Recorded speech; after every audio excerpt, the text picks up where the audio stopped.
आज भारतीय राष्ट्रीय कांग्रेस के 2024 के लोकसभा चुनाव का घोषणा पत्र जारी किया जा रहा है। लोकसभा चुनाव के लिए कांग्रेस ने शुक्रवार को 48 पेज का अपना घोषणा पत्र जारी किया, जिसका नाम न्याय पत्र रखा गया है। दिल्ली में कांग्रेस मुख्यालय में सोनिया गांधी, राहुल गांधी, मल्लिकार्जुन खड़गे और मैनिफेस्टो कमेटी के अध्यक्ष पी चिदम्बरम ने 5 न्याय और 25 गारंटी का ऐलान किया। पार्टी के घोषणा पत्र में मजदूरी 400 रुपए प्रतिदिन करने, गरीब महिलाओं को साल में 1 लाख रुपए देने, एमएसपी का कानून बनाने और जाति जनगणना करवाने का जिक्र किया गया। कांग्रेस के मैनिफेस्टो की बड़ी बातों का जिक्र करें तो कांग्रेस राष्ट्रव्यापी आर्थिक सामाजिक जाति जनगणना करवाएगी। इसके जरिए कांग्रेस जातियों, उपजातियों और उनकी आर्थिक सामाजिक स्थिति का पता लगाएगी। कांग्रेस शिक्षा एवं नौकरियों में आर्थिक रूप से कमजोर यानी कि ईडब्ल्यूएस वर्ग को मिलने वाले 10% आरक्षण को बिना किसी भेदभाव के सभी जाति और समुदाय के लोगों के लिए लागू करवाएगी। इसके अलावा कांग्रेस अनुसूचित जाति, अनुसूचित जनजाति, अन्य पिछड़ा वर्ग और गरीब सामान्य वर्ग को मिलने वाले आरक्षण पर 50% का कैप हटाएगी। कांग्रेस अनुसूचित जाति, अनुसूचित जनजाति और पिछड़ा वर्ग के लिए आरक्षित सभी रिक्त पदों को 1 साल के भीतर भरेगी। वरिष्ठ नागरिकों, विधवाओं, दिव्यांगों के लिए पेंशन में केंद्र सरकार का योगदान महज 200 से 500 रुपए प्रति महीना है। कांग्रेस पेंशन की इस राशि को बढ़ाकर न्यूनतम 1000 रुपए प्रति माह करेगी। कांग्रेस 2025 से महिलाओं के लिए केंद्र सरकार की 50% नौकरियां आरक्षित करेगी। कांग्रेस ये सुनिश्चित करेगी कि अन्य पदों जैसे कि न्यायाधीशों, सरकार के सचिवों, उच्च पदस्थ पुलिस अधिकारियों, कानून अधिकारियों और बोर्ड के निवेशकों पर अधिक महिलाओं की नियुक्ति हो। कांग्रेस स्वामीनाथन आयोग की सिफारिश के अनुसार सरकार द्वारा घोषित न्यूनतम समर्थन मूल्य को कानूनी गारंटी देगी। कृषि लागत एवं मूल्य आयोग यानी कि सीएसीपी को एक वैधानिक निकाय बनाया जाएगा। केंद्र में कांग्रेस की सरकार आने पर खाली पड़े 30 लाख पदों पर भर्ती की जाएगी। गरीब परिवारों की महिलाओं को 1 लाख रुपए सालाना दिया जाएगा। मनरेगा मजदूरी को बढ़ाकर 400 रुपए करने की बात घोषणा पत्र में की गई है। जांच एजेंसियों का दुरुपयोग रोकने और पीएमएलए कानून में बदलाव का ऐलान किया गया है। सच्चर कमेटी की सिफारिशों को लागू करने की बात भी कही गई है। कांग्रेस मीडिया की पूर्ण स्वतंत्रता समेत भाषण और अभिव्यक्ति की स्वतंत्रता बहाल करने का वादा करती है। कांग्रेस मानहानि के जुर्म को अपराध मुक्त करने और कानून द्वारा नागरिक क्षति के माध्यम से त्वरित उपाय प्रदान करने का वादा करती है। इसके अलावा कांग्रेस इंटरनेट के मनमाने और अंधाधुंध निलंबन को समाप्त करने का वादा करती है। कांग्रेस आपको भय से मुक्ति का वादा भी करती है। जो चिदम्बरम जी ने कहा उससे मैं सहमत हूं, मगर ये जो चुनाव है ये लोकतंत्र को और संविधान को बचाने का चुनाव है। एक तरफ एनडीए नरेंद्र मोदी जी जो कॉन्स्टिट्यूशन पर आक्रमण कर रहे हैं,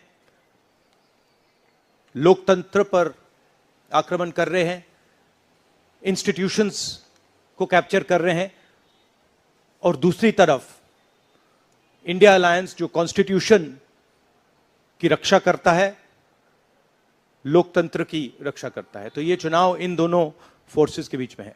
राहुल जी के नेतृत्व में चली भारत जोड़ो न्याय यात्रा में 5 पिलर्स पर ध्यान केंद्रित किया गया था।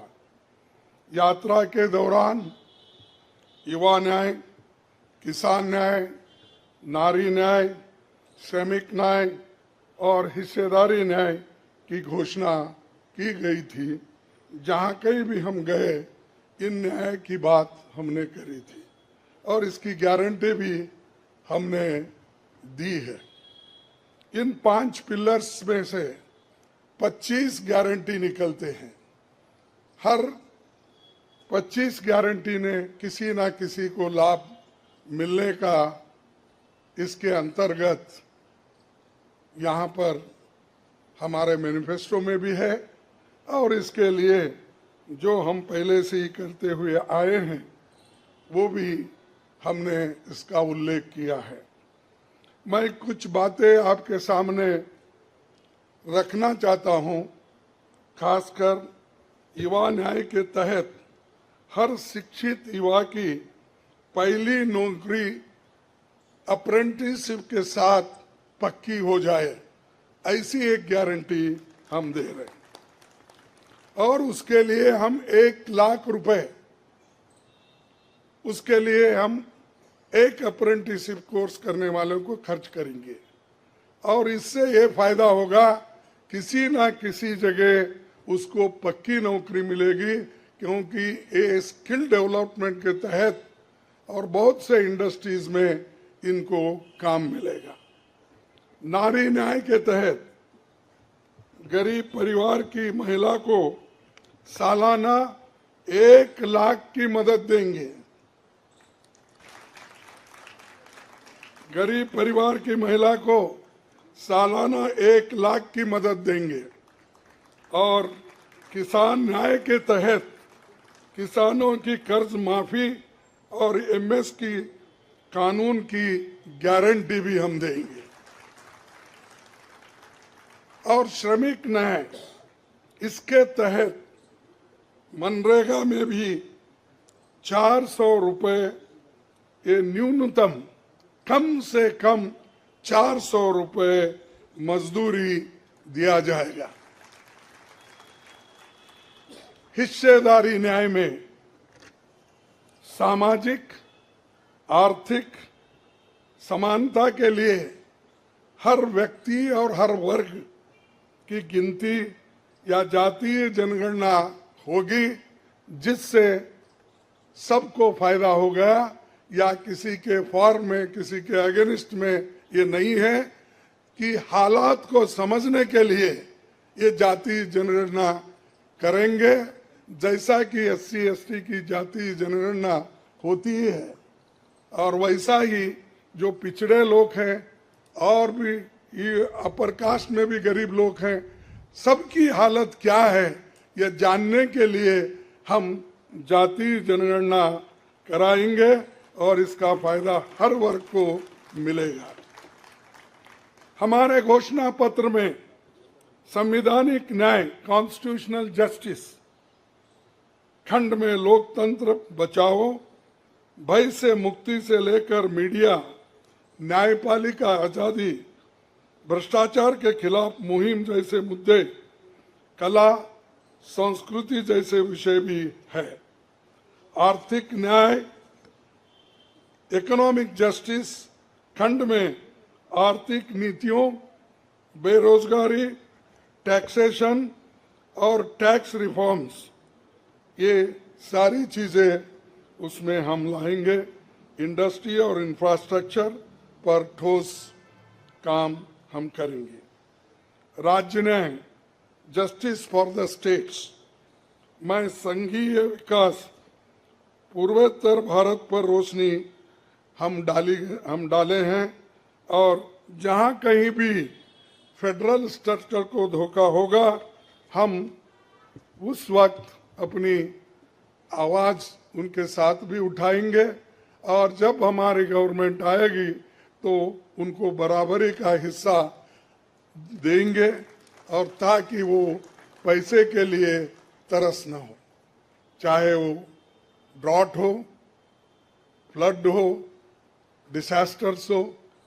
इसके लिए नेचुरल डिसास्टर, इन सब के लिए फेडरल गवर्नमेंट को कानून के तहत जो मदद मिलना चाहिए वो हम जरूर उनको दिलाएंगे। उसी के साथ देश की प्रतीक्षा और आंतरिक सुरक्षा के महत्व को ध्यान में रखकर रक्षा न्याय की भी खंड है, जिसमें विदेश नीति भी है। और विदेश नीति हमारी अब तक सफल हुई है। और उसी नीति पे अगर ये लोग काम करते थे और ठीक ढंग से चलते थे, और बहुत से मुश्किल हमको आज जो आ रहे हैं वो कभी नहीं आते थे। तो इसीलिए हम अपना रक्षा न्याय का, देश की रक्षा के लिए पूरा हम काम करेंगे। आखिरी एक महत्व का बिंदु पर्यावरण न्याय भी देंगे। आप सभी से मैं अनुरोध करूंगा कि घोषणा पत्र को बारीकी से देखें, परखे, इसमें आपको भविष्य के भारत की शानदार नया तस्वीर दिखेगा और इसके लिए आप ठीक ढंग से आप काम कर सकते हो। नमस्कार, मैं हूं मानक गुप्ता।